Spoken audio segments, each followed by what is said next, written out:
Bonjour, bienvenue dans la première émission à être faite dans l'année 2019. Elle va pouvoir être vue comme le deuxième volet de la dernière émission qui s'appelle Les deux théories, la diversité génétique et la latitude asiatique. Donc en fait, nous allons prendre juste un détail de cette émission qui est Toumaï et nous allons étudier sa question.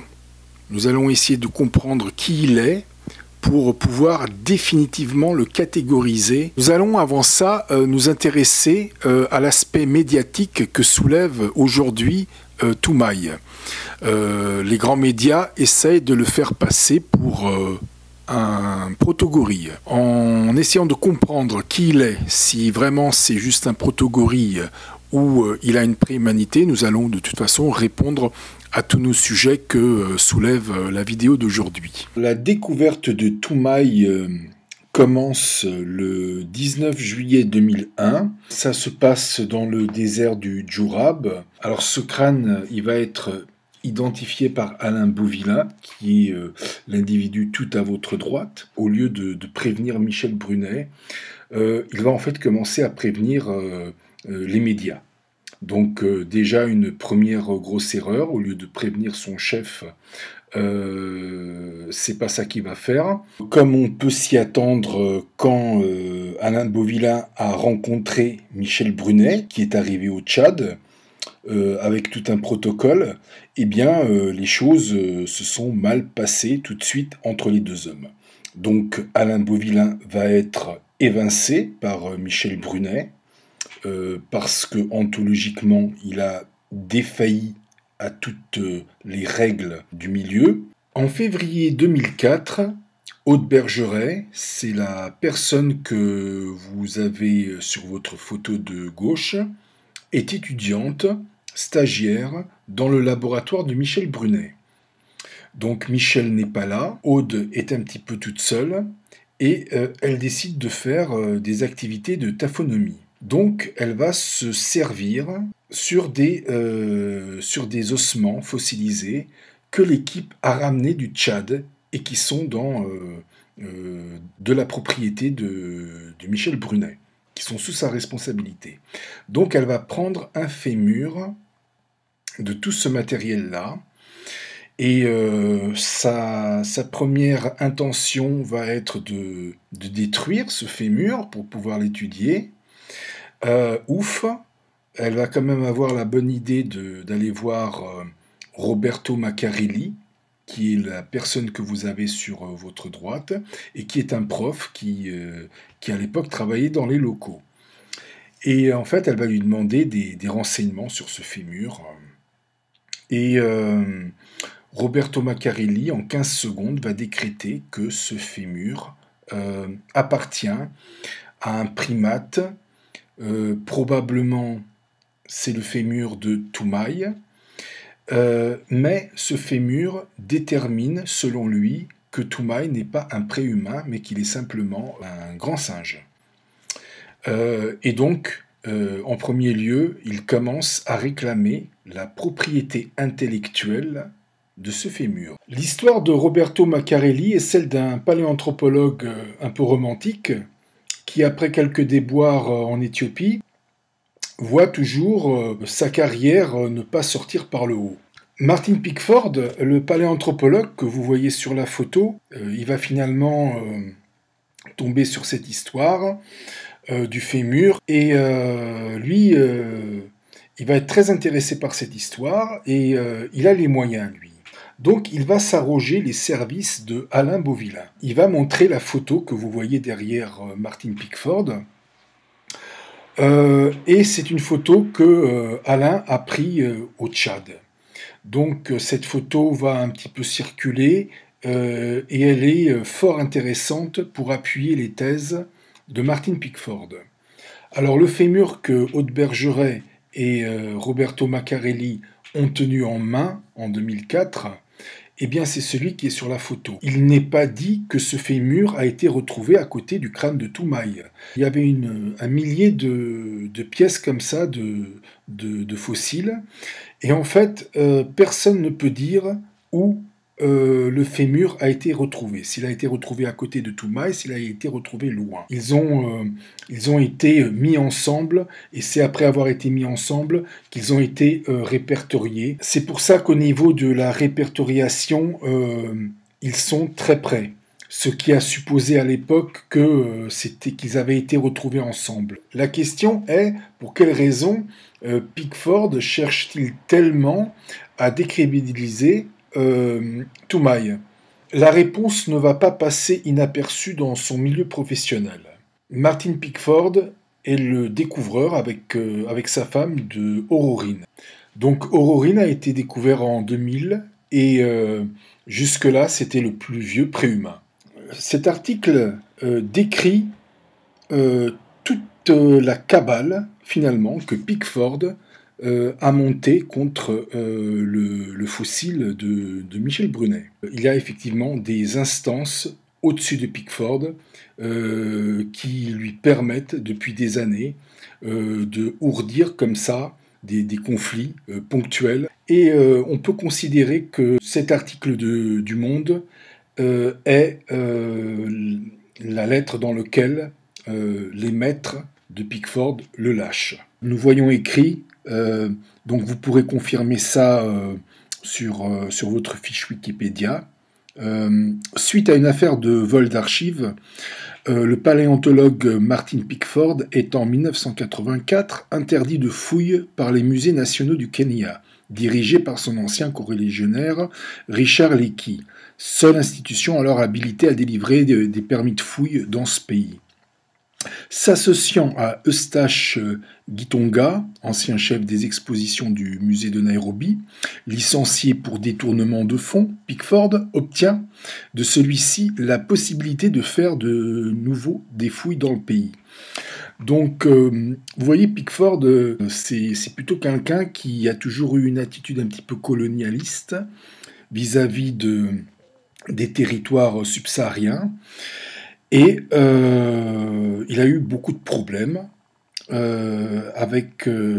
notamment au Kenya. On a commencé, dès l'affaire avec Martin Pickford, à voir que tous ces acteurs qui suscitent la controverse ont une couverture médiatique très importante. Les plus grands médias ont relayé et relaient ces colportages, alors que depuis le début, la solution a été trouvée puis confirmée. Michel Brunet a comparé le fémur avec d'autres. Des études sur celui-ci ont été faites, mais s'apprêtent à être publiées. Toumaï demeure bipède. Il faut savoir que ces grands médias, pour ce qui concerne la France, relaient l'opinion du vrai pouvoir. Donc celui qui est au-delà de celui que l'on connaît à l'Élysée. Ces grands médias sont travaillés à l'intérieur par ce que l'on appelle la clique parisienne, qui fait et défait les réputations parce qu'elle est le haut-parleur de ce pouvoir. Tout en haut, nous avons les instituts, les institutions, qui sont directement reliés aux grands médias, hébergeant des blogs spécialisés. Quand on publie un article, on va chercher des sondages, généralement, la nuit d'avant la publication de l'article. Il y a des dossiers qui arrivent dans les locaux de ces médias. Normalement, c'est des dossiers qui contiennent des sondages, des statistiques. Donc pour le cas de ces médias et le cas particulier de la paléoanthropologie, ça va surtout chercher le musée de l'homme et le Collège de France. Même les revues spécialisées, elles vont être obligées de changer. Donc en fait, ces blogs, c'est un petit peu comme des agents un petit peu activistes. Les revues, souvent elles ont beaucoup d'années, elles ont des positions bien définies et puis elles vont pas les changer comme ça. À côté des revues spécialisées, vous avez les blogueurs dits indépendants. Donc, ils ne sont pas spécialement, officiellement en tout cas, en relation avec les blogs spécialisés, mais ils vont un petit peu relayer leur idéologie. Ces blogueurs indépendants, bon, c'est souvent des youtubeurs, ils sont jeunes, ils sont là aussi pour faire pression. C'est un moyen de pression pour ces revues spécialisées, pour qu'elles comprennent que la jeunesse que ces gens prétendent incarner est en train de changer, a des nouvelles idées, et donc il faut qu'elles soient prises en compte. Donc en fait, si vous voulez, c'est une pression de plus, et ça ne peut être que bénéfique pour ce schéma-là, pour ce système. Vous avez de votre côté droit, les spécialistes intéressés. Donc en fait, Martin Pickford, lui, il est hors jeu. Vous avez Brigitte Senu, elle peut être considérée comme hors jeu sur le plan international aussi, parce que Brigitte Senu, c'est la femme de Martin Pickford. Donc en fait, elle va dire exactement la même chose que Martin Pickford. Brigitte Senu, ben, c'est toujours pareil, elle aussi a découvert Aurorine. Les deux sont grillés ensemble, quoi. Vous avez eu Alain Bauvillain, on connaît, et puis vous avez Roberto Macchiarelli, qui aujourd'hui, eh bien, c'est le nouveau profil qui est en avant. Donc c'est le nouvel attaquant, vu que Martin Pickford n'est plus là. Autour du crâne, on a retrouvé des concrétions. Et ces concrétions, je ne sais pas si vous les avez vues dans les premières photos, je vais vous la mettre à côté de moi. Elles indiquent l'environnement où Toumaï a vécu. Donc le crâne, en fait, Toumaï est mort et ces concrétions sont un petit peu les restes de ces endroits-là. Alors on a étudié ces concrétions et on s'est rendu compte que l'environnement de Toumaï était un environnement syrtien qui était totalement en rupture avec le subsaharien. Toumaï étant dans un environnement syrtien et donc berbère, en tant que préhumain et premier préhumain retrouvé, il ne cadre pas trop avec la théorie de la diversité génétique qui voudrait que le premier préhumain, lui, vienne du Sub-Sahara.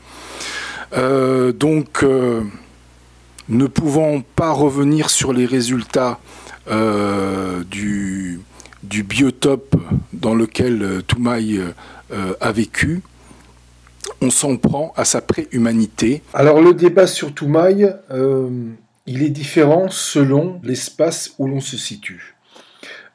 Si l'on est du côté des experts, l'histoire est racontée d'une autre façon que celle que nous racontent les grands médias.